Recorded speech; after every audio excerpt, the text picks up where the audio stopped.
Dear viewers, এখানে একটু ভালো করে লক্ষ্য করলে দেখবেন যে নামের যে কলামটা আছে, এই কলামের কোনো সেলে যদি আমি নাম লিখি, যেমন আমার নামটা লিখতেছি DIPANKAR, দীপঙ্কর লিখে ইন্টার করলাম, দেন বাম পাশে যে সিরিয়ালের ঘরটা দেখতে পাচ্তেছেন, এখানে কিন্তু সিরিয়ালটা চলে আসলো নাম্বার 1।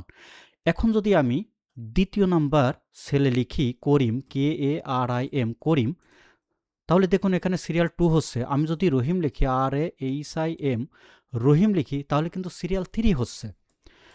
এখন আমরা এই নামগুলো যদি একটু কপি করে দিই, এভাবে করে যদি আমরা কপি পেস্ট করে দিই, দেখুন যেখানে যেখানে নাম আসতেছে সেখানে কিন্তু সিরিয়ালটা মেনটেন হচ্ছে।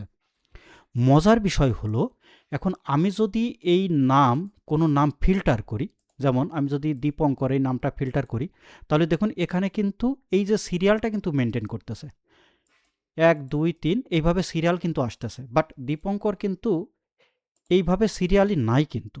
দেখুন একটু, এই যে এখানে 1 নম্বরে আছে দীপঙ্কর, তারপর 4 নম্বরে আছে, কিন্তু ফিল্টার করলে কিন্তু এখানে এই যে দেখুন, ফিল্টার করলে কিন্তু এই সিরিয়ালটা মেনটেন হচ্ছে। তো আমাদের অনেক সময় এরকম কাজের প্রয়োজন হয় যে কোনো ডেটা ফিল্টার করার পর এই সিরিয়ালটা যেন ব্রেক না হয়। তাহলে আমরা কিভাবে করব, চলুন দেখে আসি।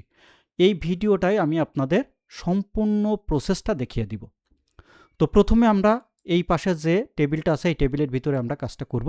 তো প্রথমে আমরা এসএল যে ঘরটা আছে, এখানে এসে আমরা একটা ফর্মুলা প্রয়োগ করব, সেটা হচ্ছে ইকুয়াল, দেওয়ার পর আমরা দিব ইফকে কল করে নিব, দেন এখানে লিখব যে G3, মানে এই সেলটাকে আমরা কল করে নিব, দেন ইকুয়াল সাইন প্রেস করে এখানে দিব 0, দেন কমা প্রেস করব এবং এখানে ডাবল কোটেশন দিয়ে দিব।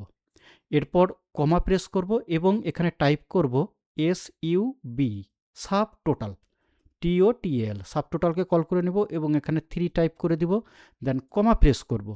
এরপর আমরা এখানে এই G3কে কল করে নিব, G3, এবং এটাকে আমরা লক করে দিব।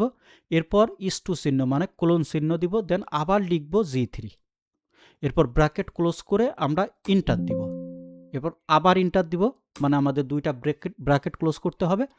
এরপর আমরা এটাকে টেনে নিচের দিকে দিয়ে দিব। এখানে এখন যদি আমরা কোনো নাম লিখি, দেখুন DIPANKAR, দীপঙ্কর লিখলে নাম আসলো। আবার দিলাম কি করিম, KARIM, করিম, করিম লিখলে নাম আসলো। এবং এইখানে যখন অটোফিল হয়ে গেল, এইখান থেকে যদি আমরা এই যে দীপঙ্কর নামটা সিলেক্ট করি, তাহলে দেখুন সিরিয়াল চলে আসতেছে। আমরা যদি আবার এখান থেকে করিম নামটা ফিল্টার করি, তাহলে দেখুন এই যে সিরিয়ালটা ব্রেক হচ্ছে না। তো ডিয়ার ভিউয়ার্স, এটাই ছিল আজকের টপিকস। আর অন্য কোনো ভিডিওতে আমরা এই নাম লেখার সাথে সাথে যখন এইখানে সেলসটা চলে আসতেছে, এটাও কিভাবে অটোমেটিক আসে আমরা দেখিয়ে দিব। Thank you.